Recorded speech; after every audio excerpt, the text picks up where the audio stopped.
which story shall I share? But to begin with, I put myself down as the carnival supporter because I'm from Trinidad and Tobago, and I grew up in carnival. And in 1999, when I came here, was after the first festival. Then 2020 was my first experience of it, and then I also went to London and was totally culture shock because it wasn't what I was used to. So here is my interpretation and my expectations of carnival, and hoping that some of it transcends in the carnival that's going to come in the future. Because carnival for me is recording the history of what has happened in our lives within that year through calypso. And we have different types of calypso: soca, reggae soca, chutney soca, and gospelypso. But we need to also recognize that carnival documents what exists in terms of political and also everyday life, because carnival tells the story about what politicians didn't do or should do. So they now get the public more aware of what's happening. This session is about growth. And I ask myself the question, where do we go from here? And I have a few questions along that, asking myself, well, what is Carnival for St. Paul's or Bristol as a whole? What do we want to say? What do we want to leave? Where do we want to go? For those of you who don't know, I am very proud of the existence of Carnival in the Caribbean, because it started in Trinidad and Tobago when the slaves had their 2 days off for the entire year. And instead of taking it as rest days, they created Carnival. Through Carnival, the steel pan was created, which is the 21st century musical instrument. The slaves could not play their drums, so they started making music with bamboo.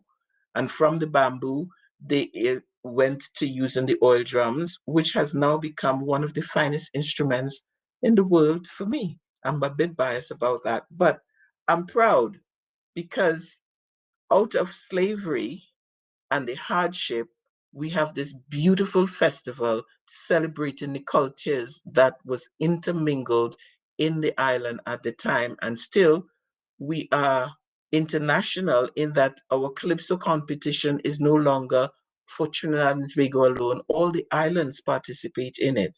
People come from all over the world to participate in Carnival. And I'm hoping that because we have so many visitors to Bristol for Carnival, that we can show them the beauty of and the creativity from Bristol itself to the rest of the world, and pass that on to the generations that we have within Bristol from the Caribbean, and for those who want to learn about our culture. I do hope that we would realize that Carnival has a different essence to all the other festivals that take place. It is one of joy, it is one of freedom, it is one where your spirit is released, a stress reliever for the entire year that you're working. That's what Carnival is for us in Trinidad and Tobago.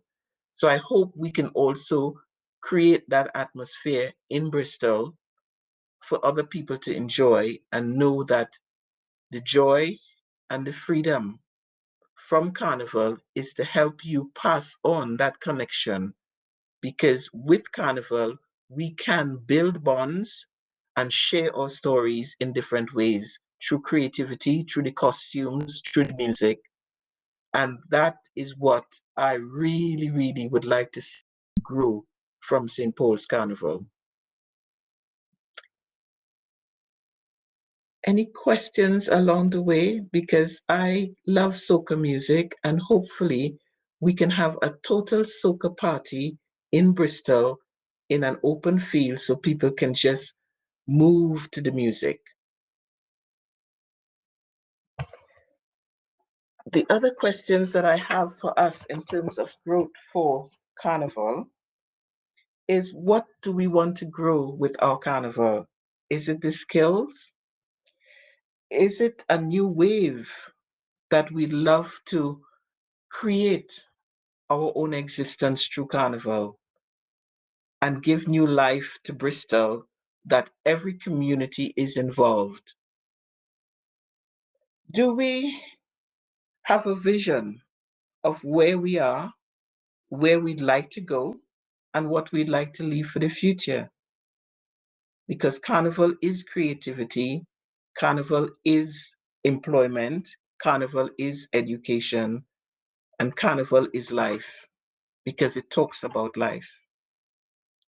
So, do we bind together and make carnival true life in Bristol?